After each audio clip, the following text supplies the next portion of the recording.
aus und trug die Dornenkrone und das Purpurkleid. Und er sprach zu ihnen, sehet, welch ein Mensch. Als ihn die obersten Priester und die Diener sahen, schrien sie und sprachen, kreuzige ihn, kreuzige ihn. Pilatus sprach zu ihnen, nehmt ihr ihn hin und kreuzigt ihn, denn ich finde keine Schuld an ihm. Die Juden antworteten ihm, wir haben ein Gesetz, nach unserem Gesetz soll er sterben, denn er hat sich selbst zu Gottes Sohn gemacht.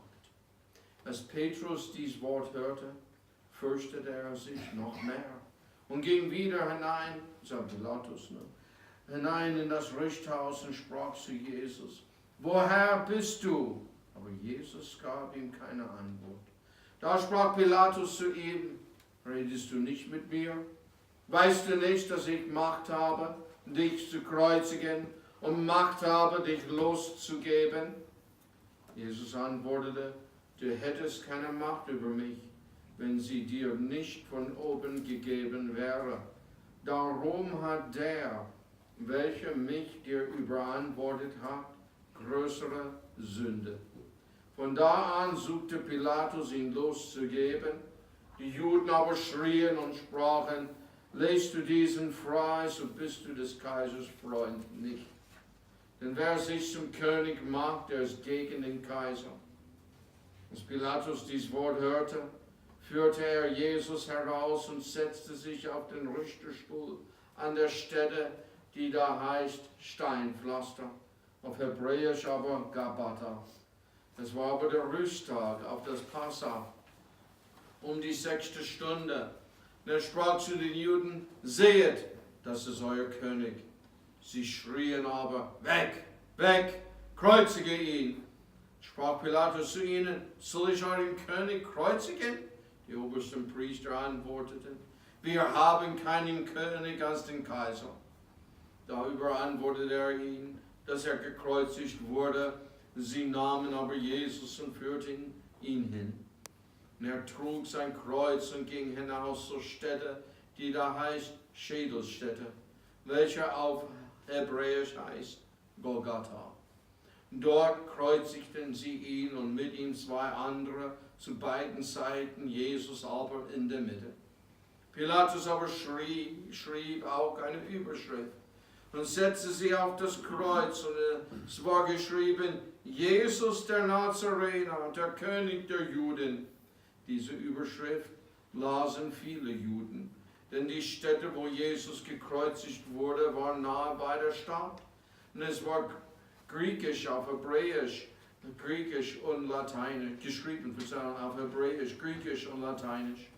Da sprachen die obersten Priester der Juden zu Pilatus, schreibe nicht, der König der Juden, sondern dass er gesagt hat, ich bin der König der Juden. Pilatus antwortete, was ich geschrieben habe, das habe ich geschrieben. Die Kriegsknechte aber, als sie Jesus gekreuzigt hatten, nahmen sie seine Kleider und machten 4 Teile, einem jeglichen Kriegsknecht einen Teil, dazu auch den Rock.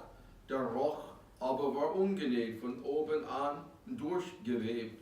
Da sprachen sie untereinander, lass uns den nicht zerteilen, sondern darum losen, wessen er sein soll, auf das erfüllt wurde die Schrift, die da sagt, sie haben meine Kleider unter sich geteilt und haben über mein Gewand das Los geworfen. Solches taten die Kriegsknechte. Es standen aber bei dem Kreuze Jesu seine Mutter und die Schwester seiner Mutter, Maria, die Frau des Kleopas, und Maria Magdalena. Als nun Jesus seine Mutter sah und den Jünger dabei stehen, den er lieb hatte, sprach er zu seiner Mutter, Frau, siehe, das ist dein Sohn. Danach sprach er zu dem Jünger, siehe, das ist deine Mutter. Und von der Stunde an nahm sie der Jünger zu sich. Danach, als Jesus wusste, dass schon alles vollbracht war, damit die Schrift erfüllt wurde, sprach er, mich durstet. Da stand ein Gefäß voll Essig. Sie aber füllten einen Schwamm mit Essig und steckten ihn auf einen Ysopstängel und hielten es ihm an den Mund. Als nun Jesus den Essig genommen hatte, sprach er, es ist vollbracht, und neigte das Haupt und übergab den Geist. Weil es aber Rüsttag war, baten die Juden den Pilatus, damit die Leichname nicht am Kreuz blieben, den Sabbat über, denn dieser Sabbattag war groß, dass ihnen die Beine gebrochen und sie abgenommen wurden. Da kamen die Kriegsknechte und brachen den ersten die Beine und auch dem anderen, der mit ihm gekreuzigt war. Als sie aber zu Jesus kamen und sahen, dass er schon gestorben war, brachen sie ihm die Beine nicht, sondern einer der Kriegsknechte durchbohrte seine Seite mit einem Speer, und sogleich kam Blut und Wasser heraus. Und der es gesehen hat, der hat es bezeugt, und sein Zeugnis ist wahr. Und dieser weiß, dass er die Wahrheit sagt, auf das auch ihr glaubt. Denn solches ist geschehen, damit die Schrift erfüllt wurde, es soll ihm kein Bein zerbrochen werden. Und abermals spricht eine andere Schrift, sie werden auf den blicken, welchen sie durchbohrt haben. Danach bat Josef von Arimathea, der ein Jünger Jesu war, doch heimlich, aus Furcht vor den Juden, den Pilatus, dass er den Leichnam Jesu abnehmen dürfe. Und Pilatus erlaubte es. Da kam er und nahm den Leichnam Jesu herauf.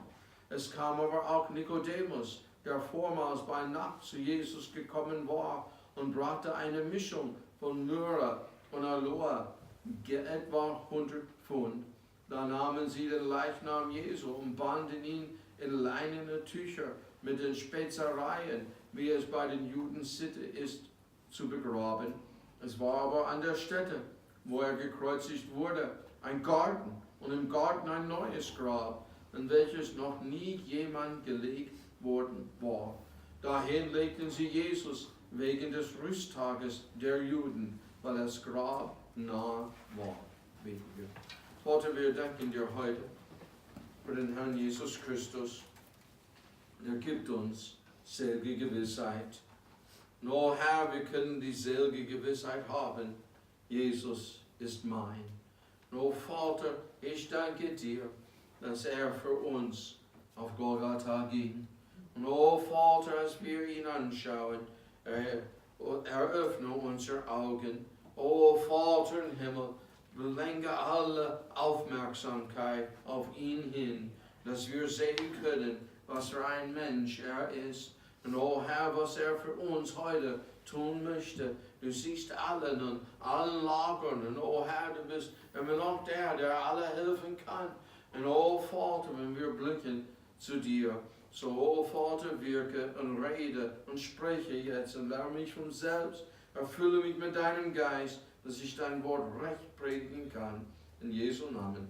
Amen. Amen. Hier kann man ruhig sitzen. Heute früh sollen und wollen wir tun, was Pilatus sagte. Seht, welch ein Mensch. Seht, welch ein Mensch. Der Herr Jesus war Gott, aber auch Mensch. Beide Naturen hausten sich bei ihm. Er war 100% Gott und 100% Mensch. So, man kann das nicht verstehen, aber es gibt vieles, was man nicht verstehen kann. Der John ist heute nicht da, aber seine Arbeit, wenn er das erklärt, verstehe ich nicht. Er guckte meine Maschine an und erklärte mir, wie die Post durchkommt in diesen Computer, sagt dieser Computer, und es blickt da und da. Das verstand ich auch nicht. Ich verstehe, wie man die Briefe durch die Maschine bringt. So, es gibt vieles, was wir nicht verstehen. Aber es ist doch wahr. Und er war 100% Mensch, 100% Gott. Alles beides in einem Körper. In Jesaja 7, Vers 14 sollte man auf die Jungfrau sehen. Und hier ist ihr Sohn. Der Sohn der Jungfrau hing dort am Golgatha, ist dort für Pilatus. Seht auf ihn. In Jesaja 40, Vers 9, soll man auf seinen Gott schauen. Und schau mal, was sie mit ihm gemacht haben. Mit unserem Gott. Klagelieder 1, Vers Nummer 12 sagt uns, ob wir solch einen Schmerz je gesehen haben. Und da ist was der Herr Jesus Christus unsere Sünden willen getan hat. Hebräer Kapitel 12, Vers Nummer 2 sagt uns, dass wir auf Jesu schauen sollen. Und heute früh nimm die Augen, nimm deine Aufmerksamkeit. Ich muss mal sagen, egal was wir haben wirklich heute früh verschiedene Sorgen. Manchmal mit den Fingern, und das ist doof. Und andere ganz schön mehrere Sorgen. Und was? Hey, nimm die ganze Aufmerksamkeit. Alles heute, was wir haben. Leib, Seele und Geist. Und schauen auf ihn. Schauen wir auf diesen Mensch, der Herr Jesus Christus. Seht, welch ein Mensch. Der Herr Jesus. Und das Erste, was wir sehen, im Vers 1 bis 5, ein Mann, der Wort hält.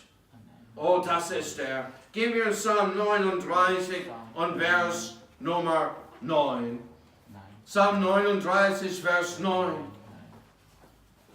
Der Herr Jesus Christus, der sagte dort, so ungefähr Johannis 7, sehe, ich habe euch im Gesetz gesagt. Weißt du, das Alte Testament sind seine Worte. Das ist, was er gesagt hat. Weil er ist Gott. Weißt du, das steht im Anfang war das Wort war bei Gott und Gott war, das Wort war Gott. Das Alte Testament ist der Herr Jesus Christus. Und der Herr Jesus Christus ist das. Und er hält sein Wort. Und so schauen wir, was sein Wort sagt uns. Psalm 39, 9. Ich verstumme und mache meinen Mund nicht auf, denn du hast getan. Jesaja 53 und Vers Nummer 7. Jesaja Kapitel 53 und Vers Nummer 7. Schau mal, hör mal sein Wort.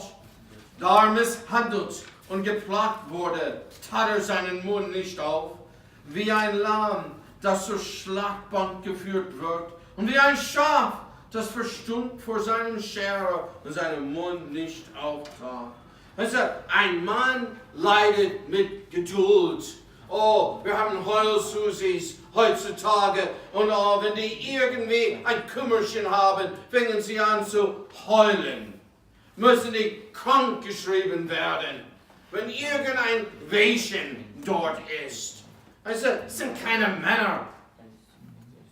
Wir haben mal Probleme. Und ich muss mal ehrlich sagen, ich kann das ein bisschen verstehen. Halbwegs. Ein Mann, der hier ist, hat es mal so erklärt. Die Männer gingen nach Russland im Zweiten Weltkrieg. Und die sind nicht als Männer zurückgekommen.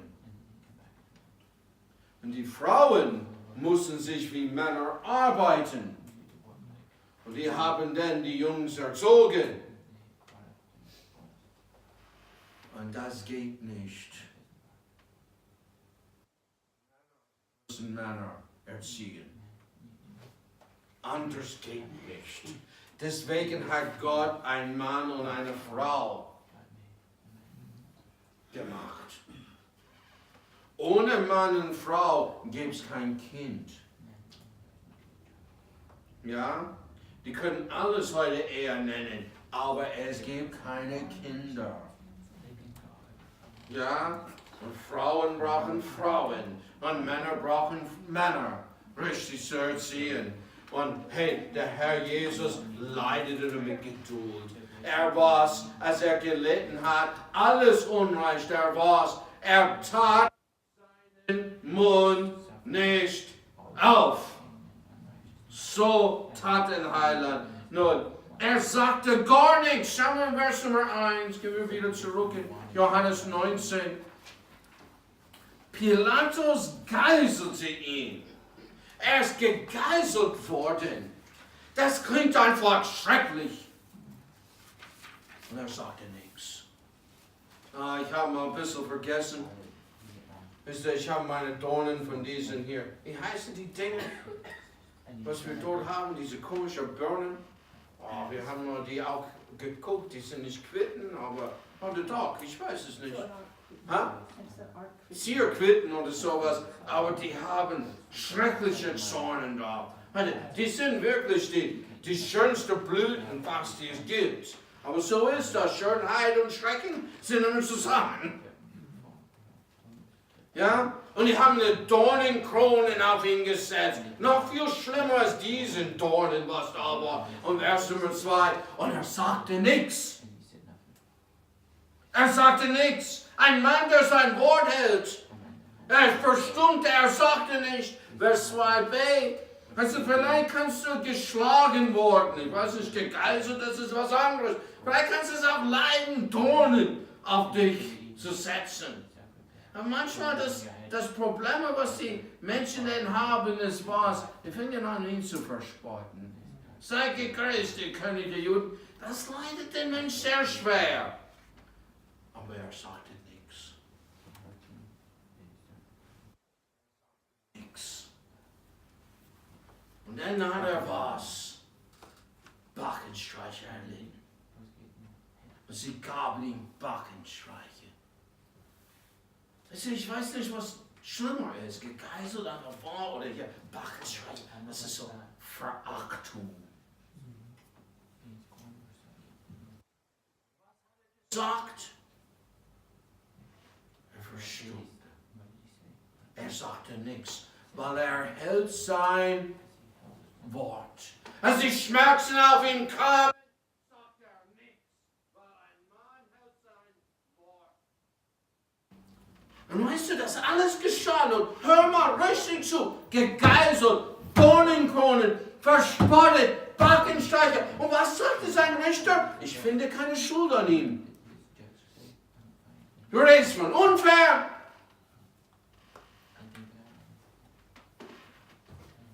Und er sagte nichts.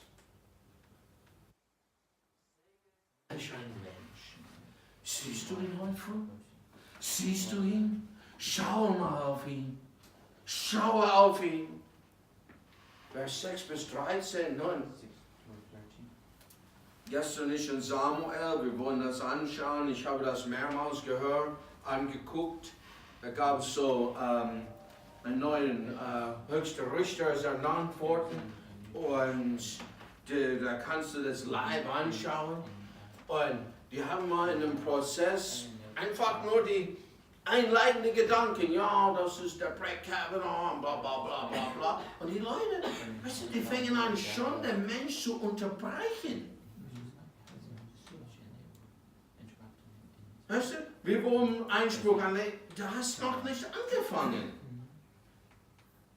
Und dann sind Leute dort, du kannst auch gucken, nicht nur im Internet, du kannst dort hingehen und live schauen, die fingen an zu schreien.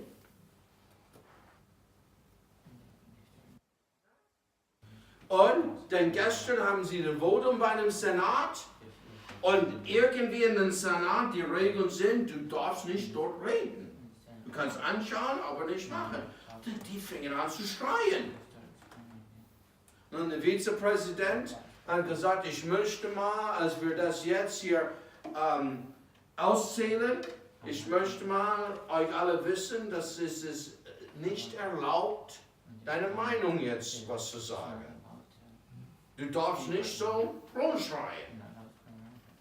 Und als er das gesagt hat, fing jemand an. Und ich muss mal echt sagen, Natalie, wenn du mir gesagt hast, es war laut in der Werkstatt, das Schreierei, das ist, was ich dachte. Es war ein Geschrei wie Wahnsinnige. Wirklich, ich dachte mir, hey, die Leute sind gestört irgendwie, wie sie schreien. Vielleicht haben die von einer Werkstatt die Leute eingeheuert, ich weiß es nicht. Weil das machen die. Wirklich, die heuern Leute an zu protestieren. Ja, es ist nicht so, ob das ein Protest ist. Die bezahlen die. Und der Mann Pence hat ganz ruhig gesagt, der Sergeant of Arms, das ist der Chef, bitte nimm die Leute weg. Du hörst die schreien, als die angepackt worden sind, und hast du nicht gesehen. Und alle diese Leute,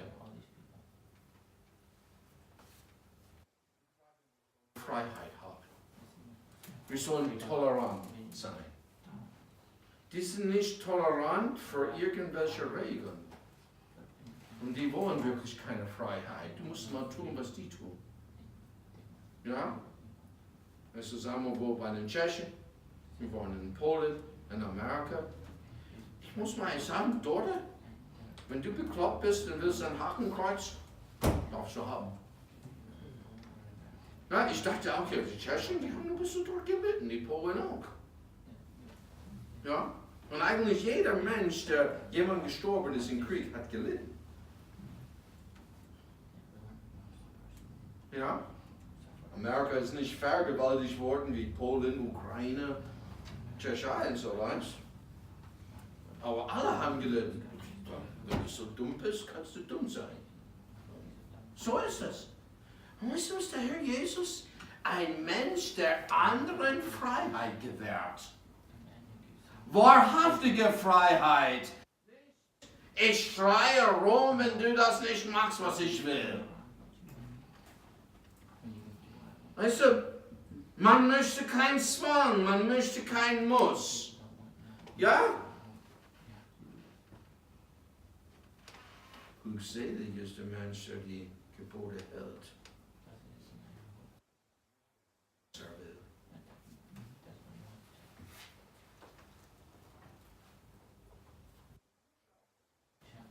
Geh mal mit. Dann schauen wir Vers Nummer 6. Da sehen die obersten Priester, das sind die Pfarrer, das sind die Kardinalen, das sind die Popen, das ist der Papst, das sind die Imams, das sind die Rabbis, es ist Religion. Und die Diener sahen, schrien und sprachen, kreuzige ihn, kreuzige ihn. Pilatus sprach zu ihnen, nehmt ihr ihn und kreuzigt ihn, denn ich finde keine Schuld an ihm. Die Religiösen bekommen ihren Wunsch. Freiheit. Er gewährt sie Freiheit. Vers 7 und 8. Die Juden antworteten ihm, wir haben ein Gesetz. Nach unserem Gesetz soll er sterben. Denn er hat sich selbst zu Gottes Sohn gemacht. Als Pilatus dies Wort hörte, fürchtete er sich noch mehr. Hey, die Pilatus hat Angst jetzt.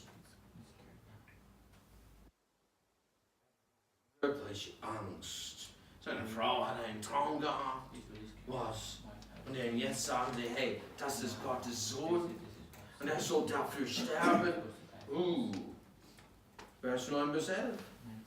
Als Pilatus ging wieder hinein in das Richthaus und sprach zu Jesus, woher bist du?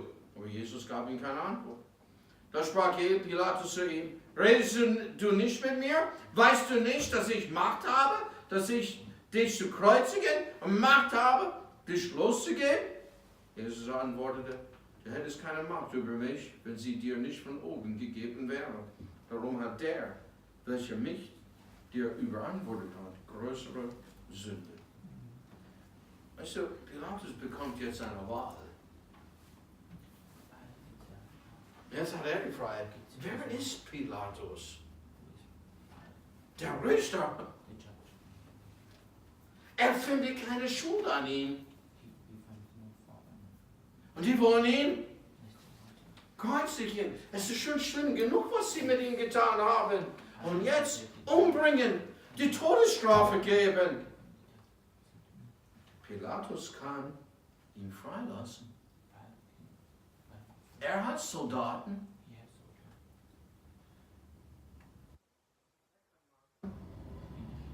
Weißt du, das ist, wo es diese Entscheidungspunkt kommt. Du musst selber eine Wahl treffen. Du musst selber entscheiden, was du tust mit dem Herrn Jesus Christus. Das ist der machtlose Machtinhaber. Von da an suchte Pilatus ihn loszugeben. Die Juden aber schrien und sprachen, lass du diesen freien, so bist du des Kaisers Freund nicht. Denn wer sich zum König macht, der ist gegen den Kaiser. Als Pilatus dies Wort hörte, führte er Jesus heraus und setzte sich auf den Richterstuhl an der Stelle, die da heißt Steinpflaster auf Hebräisch, aber Gabata. Also der ist machtlos.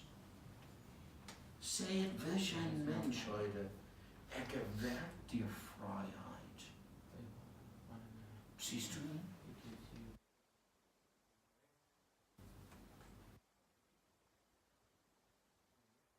Annehmen. Aber du wirst die Konsequenzen ziehen. Des Kaisers Freund zu sein oder Freund Gottes zu sein. Du hast die Wahl. Er gewährt dir Freiheit. Aber er sagt dir alles. Er sagt dir alles. Das tut er.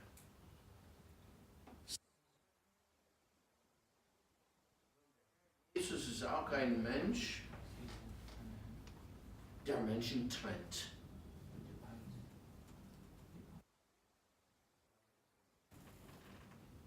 Nun, was dünkt dir von Christus? Da gibt es viele Meinungen, wer Jesus Christus ist. Viele Menschen haben viele verschiedene Meinungen über ihn. Aber können die alle richtig sein? Wer ist historisch? Wer ist göttlich, geistlich? Wer heute ist für uns. So, es gibt nicht viele Wahrheiten, es gibt die Wahrheit. Und das ist er. Was denkst du von ihm? Was denkst du von ihm? Ich werde dir heute sagen, er ist mein Herr und mein Heiland. Er ist mein bester Freund, er ist mein Tröster, er ist mein Helfer. Er ist was, ich las heute früh, wo ich gepredigt habe, Psalm 144, er ist meine Burg, er ist meine Zuversicht. Er ist mein Alles. Über ihn. Ich kann mich ja erinnern, wo ich seinen Namen, ich muss mal sagen, ich glaube, dass du seinen Namen als ein Flugwort benutzt hast. Aber das war lange her. Nicht mehr. Also, er trennt die Menschen. Pilatus sagt in Vers 14, es war aber der Rüsttag auf das Passa. Und um die 6. Stunde, er sprach zu den Juden, seht, das ist euer König. Pilatus sagt, seht euer König. Ich gesagt, es kommt von dir an. Ein König zu haben war nicht gegen den Kaiser, weil wer ist Herr? Kaiser. Das sollst du mal ein bisschen so im Mittelalter aufgepasst haben. Es gab Könige, aber der Kaiser war über die ganze. Und das kommt von Rom. Weil er nächstes Mal die Leute ihr König haben. Die Juden, die Syrer, die Griechen. Aber der Kaiser war überall. Ja? Seht, euer König. Wir sagen mal, hey, ihr Juden, hier ist euer König. Was denkt Pilatus? Sagen die Juden, Vers 15. Sie schrien, weg, weg, kreuzige ihn. Sprach Pilatus zu ihnen, soll ich schon den König kreuzigen? Die obersten Priester antworten, wir haben keinen König als den Kaiser. Wir haben keinen König, sagt die Juden. Er ist nicht unser König. Wir wollen ihn nicht. Wie er sagte in einem Gleichnis, wir wollen nicht, dass dieser Mensch über uns herrscht. Wir wollen nicht glückselig sein, ist was man sagt, ob man das nicht weiß. Aber wenn der Herr Jesus herrscht, ist er glückselig. Bist du wirklich happy? Und Pilatus will aber nicht ihn kreuzigen, Vers 16. Da überantwortet ihn, dass gekreuzigt wurde. Sie nahmen aber Jesus und führte ihn hin. Er wollte das aber wirklich nicht. Nee, ist die Sache, da trennt sich schon der Weg, oder? Das ist die Unheit der Menschheit. Ja? Also einer sagte, der Donald Trump ist schlecht, der macht die Menschen uneins. Wo sind die Menschen eins? Ja. Aber eins sind die nicht. Überhaupt nicht. Und da sind die schon getrennt. Aber sie kreuzigen ihn trotzdem. Hey, seht, welch ein Mensch. Hier scheiden sich die Geister an ihm. Siehst du ihn? Muss man eigentlich sagen, wenn du ihn annimmst, du wirst mal sehen, da scheiden sich die Geister. Ja? Und ihn aber ablehnst, und du wirst es auch sehen. Du wirst es auch sehen. Vers 17 bis 42, der Tod des Menschen. Man möchte den Tod nicht anschauen, aber hier sehen wir ihn. Er trug sein Kreuz, Vers 17. Er trug sein Kreuz und ging hinaus zur Stätte, die da heißt Schädelstätte, welche auf Hebräisch heißt Golgatha. Er trug sein Kreuz. Menschen sterben.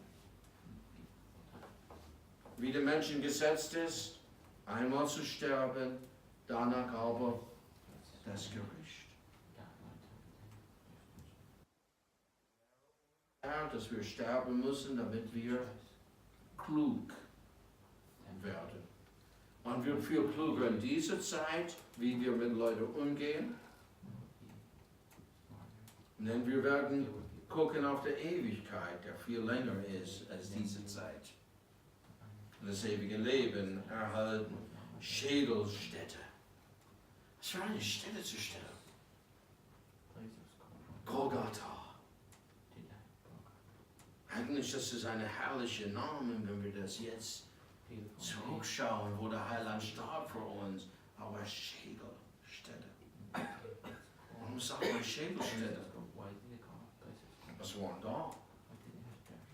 Wie sah es aus? Müsste ich mal herumgehen, wo Schädel, lauter Schädel sind? Schau mal seine Gesellen an seinem Tod. Dort kreuzigten sie ihn und mit ihm zwei andere zu beiden Seiten, Jesus aber in der Mitte.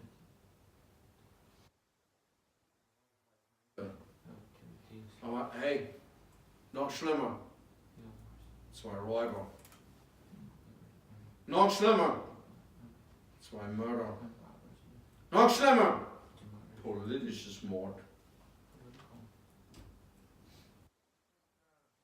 Heutzutage, die haben Che Guevara auf ihr T-Shirt. Ein Mörder. Ein politischer Mörder. Die armen Schlucker waren nicht sicher vor ihm. Oh ja, da half die.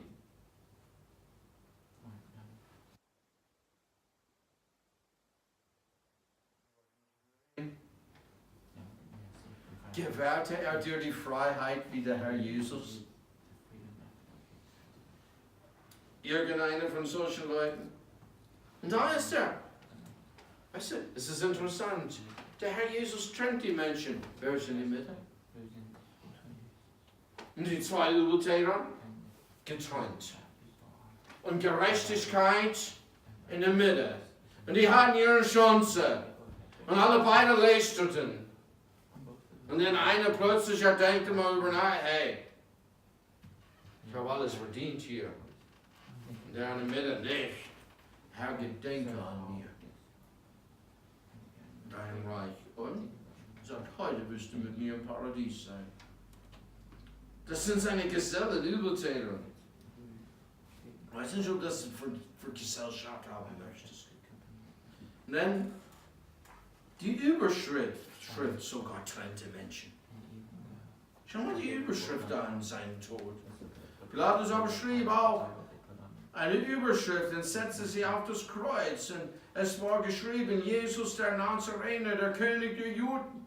Diese Überschrift lasen viele Juden, denn die Stelle, wo Jesus gekreuzigt wurde, war nah bei der Stadt. Und es war griechisch, es war geschrieben auf Hebräisch, Griechisch und Lateinisch, 3 Sprachen, religiöse Sprache, Weltsprache, Amtssprache.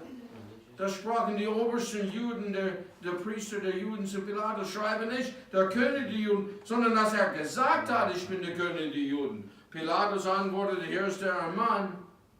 Wahrscheinlich ist er nicht ein Mann. Weißt du, was er hier ist? Und das ist kein Mann. Stur. Stur ist Götzendienst. Da bist du kein Mann. Was falsch ist falsch, was richtig ist. Aber wo es kommt zu sowas, ist man stur. Mann sein ist wohl, nee, wie Peter Ruckman sagte, das ist euer König, kreuzige mich. Wir gehören gekreuzigt zu sein. Und der Herr Jesus lebendig. Aber die Überschrift trennt es. Nee, ich habe geschrieben, was ich geschrieben habe. Und weißt du, was interessant ist? Was Gott sagt, was Gott sagte, wichtig ist, war dieser Mensch wichtig. Ist das, was Gott für wichtig hält, dir auch wichtig?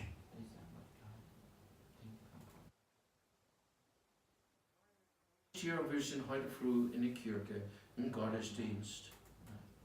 Und deine Emotionen sind, ja, stimmt. Nee, ich meine morgen.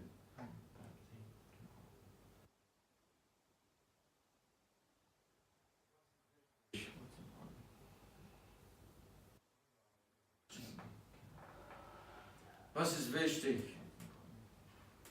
Wenn es nicht nach deinem Willen geht, stirbt. Er ist am Kreuz zwischen 2 Übeltätern. Und was ist ihm wichtig? Die Schrift. Guck mal, Vers 23 und 24.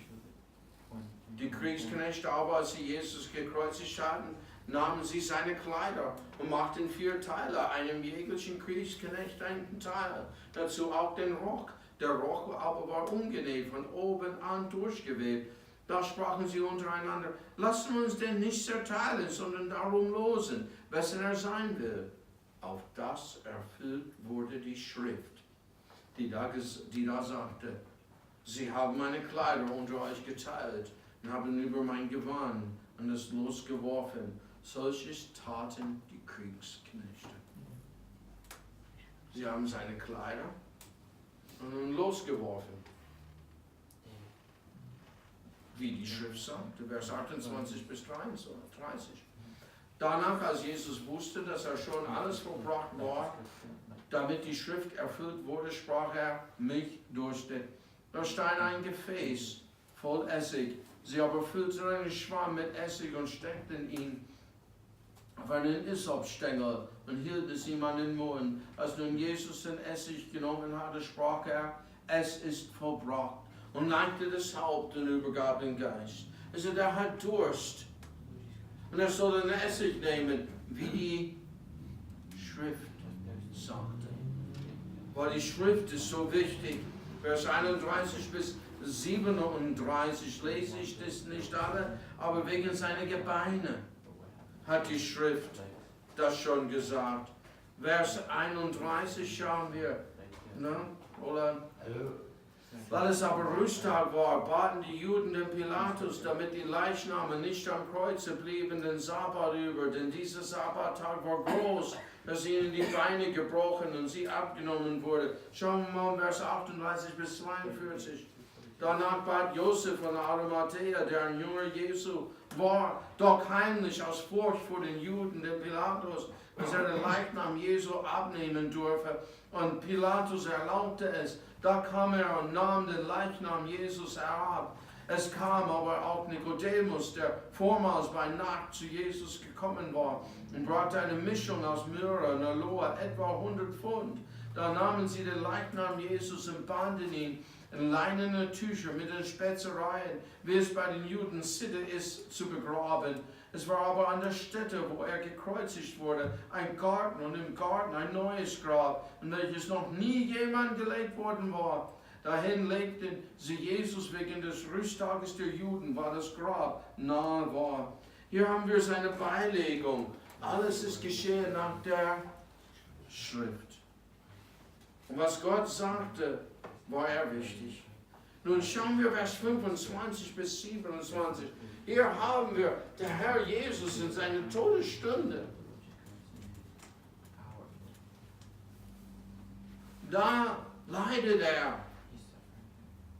Bruder Jack Wood sagte, die meisten Menschen, die bekehren sich nicht an ihrem Sterbebett, weil die sind zu beschäftigt mit dem Tod.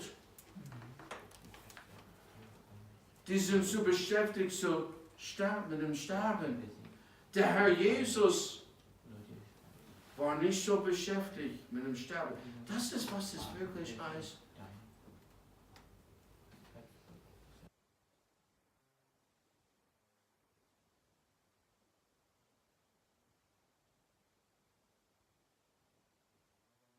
Beschäftigt mit sich selbst, mit dem Sterben. So, was macht er? Vers 25 bis 27. Es standen aber bei dem Kreuz Jesus, seine Mutter und die Schwester seiner Mutter Maria, die Frau des Kleopas und Maria Magdalena. Also, da gibt es diese, irgendwie, die sind verrückt. Die sagen, dass Maria sollte eine Abtreibung gehabt haben. Dann hatten wir nicht diese blöde Nachfolger Jesu. Das ist eine Gottlosigkeit. Wenn Frauen so gottlos sind, da ist keine Hoffnung. Weil ich sage dir, hier ist die Kreuzigung. Wer ist da? Die Frauen. Wo sind die Männer? Die Frauen blieben bei ihm in der schwersten Stunde. Die waren dort am Grab und haben gesehen. Die Männer? Und wenn die Frauen so böse sind, da ist die Gesellschaft richtig schlecht. Richtig furchtbar. Nun Jesus seine Mutter sah und den Jünger dabei stehen, den er lieb hatte, sprach er zu seiner Mutter, Frau, siehe, das ist dein Sohn. Johannis war nur ein bisschen weit weg. Danach sprach er zu dem Jünger, siehe, das ist deine Mutter. Von der Stunde an nahmen sie der Jünger zu sich. So was er tat? Seine Vorsorge. Ja? Also, hey, die Menschen, die hassen eigentlich Gott. Weil die sind gottlos. Und ehrlich gesagt, die sind Toren. Muss man eigentlich sagen, ich habe 1500 Mark das rauszukriegen, was ein Tor ist. Bezahlt. Ich ging zu dem Goethe-Institut und fragte die Lehrerin. Ja, das habe ich mal getan. Das habe ich mal, ich denke, am meisten gelernt dort. Ein Tor ist ein unerfahrener Mensch. Da ist es, du gegen Gott bist. Da bist du was? Unerfahren. Du redest über das Alte Testament. Wir werden einen Vers vielleicht heute Abend lesen, vielleicht mal ein anderes. Vielleicht sollst du das einmal lesen. Ich sage nur, es ist in 2. Mose 21 über die Ehe. Und es redet von Ehrschuld. Hat mal was, wirklich, oh, du bist mal schön. Ja, ich nehme dir von dem Krieg aus. Und die durften das machen. Das war Sinn, das war falsch. Ja, natürlich war das falsch. Hey, weißt du, was geschieht, wenn du die politische Regierung hast? Die perfekte politische Regierung, du wirst auch dort unglücklich. Weißt du, was glücklich macht? Der Herr Jesus Christus, dem zu folgen. Ja? Alles andere macht mir nicht glücklich. Deswegen was gibt es denn nach den 1000-jährigen Reichen, wenn wirklich wir haben Friede, Freude und Eierkuchen? Ja? Und manche haben Prinzen. Und plötzlich ist er gucken, habe ich so. So, Ja, pancakes, pfannkuchen. Du, nur bei uns ist, ja, ist so geil bei dir. Wie ich sagte, ich guckte mal, was ist Gelee, was ist Marmelade, was ist da. Und dann ist halt, ja, aber die regionalen Bezeichnungen, die bleiben. So, du weißt wirklich nicht, was du gibst, was es gibt, wo du bist, in Deutschland. Ich denke, ich habe das auch in der Sprachschule gelernt, was Deutschland ist. Bis 1940 hieß nirgends was Deutschland. Hat man ein deutsches Reich. Deutschland ist, wo Deutsch gesprochen wird. Deutsches Reich, römischer. Ja, ja, es war weder das noch dies, ne? Wirklich, Aber ja. hier, hey, man hat die Frau denn, oh, ich mag sie nicht mehr. Man könnte sie.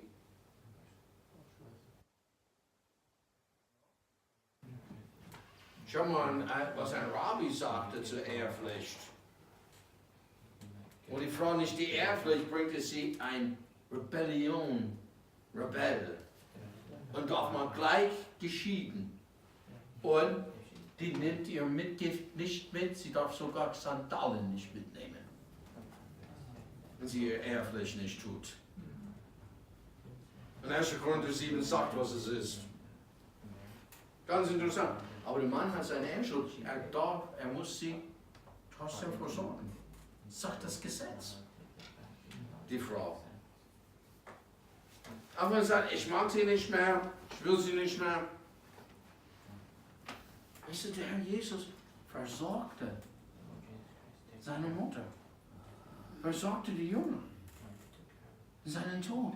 Welch ein Mensch. Seht, welch ein Mensch. Sein Tod ist stellvertretend. Welche Seele sündig, die soll sterben. Und da ist er für dich da. Da ist er für mich da. Stellvertretend. Aus Liebe zu unserer Seele. Siehst du ihn? Siehst du ihn? Mann der Schmerzen. Welch ein Arm für den Gottes Sohn, der kam, uns zu retten, sündig arm. Halleluja, welch ein Heiland. Ich wünsche mir, dass Bruder Cody wäre. Sportertragende, große Schande, abgeurteilt, da er stand und zum Heil und Kreuz erging. Halleluja, welch ein Heiland. Seht, welch ein Heiland. Welch ein Heiland. Siehst du ihn? Ist er dein Heiland? Ich sage dir, wer den Namen des Herrn anruft, der wird gerettet werden. Wie also Bob Jones sagte, weil er sagt es nur auf der Bibel. Was? Du kannst ihn nicht anrufen, du bist so schwach heute. Hey, schaut auf ihn. Er sieht dein Herz. Wenn du so schwach bist, du kannst dir was? Die Augen nicht erheben. Wende dich zu ihm und werde selig. Weißt du, hey, er sieht das Kleinigkeit, das Schimmer des Glaubens in dem Herzen und nimmt das für was?